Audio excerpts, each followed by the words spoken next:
यावेळेसचं nomination Ruchita आणि विशालकडे नावं कोणाची होती? प्रभू आणि माझं होतं. यावेळेस दीपालीताईने पण त्यांच्यापैकी कोणाला नाही केले आणि त्यांनी पण दीपालीताईला नाही केले.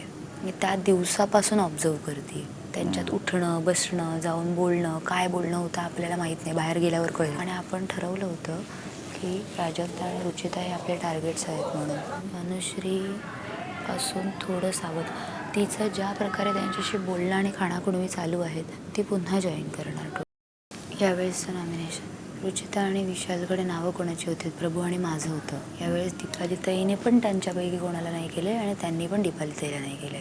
मी त्या दिवसापासून ऑब्झर्व करते. त्यांच्यात उठणं बसणं जाऊन बोलणं काय बोलणं होतं आपल्याला माहीत नाही, बाहेर गेल्यावर कळेल. आणि आपण ठरवलं होतं की प्राजक्ता आणि रुचिता हे आपले टार्गेट्स आहेत म्हणून.